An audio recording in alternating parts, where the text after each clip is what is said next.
this is the kind of thing that does move the needle. And I see it moving. I see a confluence coming together of what is happening with Trump in the Middle East and snubbing Israel while he's there, not going to Israel, talking directly to Hamas, talking directly to the Houthis. I mean, all of this is very, very important. But we know all the pushback that he is getting from the neocons, people that he put in the government, are pushing back. And the talks with Iran are very, very, very important. And I feel that in Congress now, we're at the point where some of the worst Democrats are feeling the pressure. And that's why we saw today in this initiative put forward by Peter Welch, who has been one of the best, we saw, and it's a call for immediately sending in humanitarian aid. Who do we see on there? Cory Booker. Who do we see on there? Tommy Duckworth, who's been awful. I mean, all of these Democrats who have been terrible on this are suddenly feeling the pressure. And we can say, you know, way too little, way too late and all of that, but you know what? We are where we are, and our job is to just keep pushing them.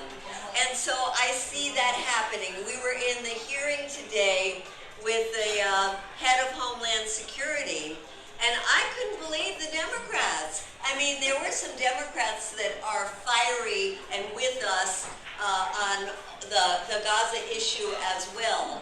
And they were there in their usual, you know, being fiery. But there were some Democrats who have not been very good on this issue, but we're really pushing back on the immigration issue, in the separation of families, but including the students. And it was really exciting to see that. And I mean, they were just, you never see this kind of fiery hearings going on where they're really yelling at each other, and well, we want to see the follow-up to this, of course. It's not enough just to do it inside a hearing for show, but I think we're at the point of getting some Republicans to start moving. And I say that because they're seeing that Trump is starting to move on this issue. So I think one of the jobs that we have, and those of us who go to Congress all the time, is to really open that crack up. For example, around Iran, you have direct negotiations going on with Iran. So we are going to offices tomorrow to say, are you supporting Trump's initiative for diplomacy with Iran? And that we have to get some Republicans on board, because you know, they are so beholden to AIPAC, and AIPAC's thing for years now has been, let's go to war with Iran, let's bomb Iran's nuclear facilities. So I think that's one area where we can start to move them. And then we move them on the humanitarian aid issue, because they're starting to feel very guilty. And we can see this when we're confronting them in Congress. These right-wing, even Democrats and Republicans, are starting to not just say it's all Hamas's fault. They're starting to say we have to get some aid in. And so that pressure is building up. And it's going to explode. It's going to come very, very soon. They can't keep starving people. And the Israeli dystopian idea that they can let humanitarian aid in and it be organized by U.S. mercenaries, this is just not going to fly.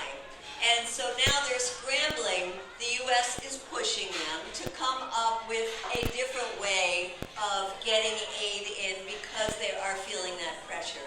So in general, what I'm saying is that in the next couple of weeks, I think we have tremendous opportunity, and that we should push it every way that we have been doing and do it more, because I think we're going to see some real openings for us that are going to start to peel away people from the AIPAC babysitters and to start forcing them to stand up more for the people they are supposed to represent. And let's also be clear that every new poll, opinion poll that has been coming out, shows more and more and more Americans, including majority Republicans, not wanting to continue the support for Israel, also wanting to see diplomacy with Iran. So when we are confronting them, we're confronting them on behalf of their own constituents as well. So thank you for the work that you're doing, and let's keep it up.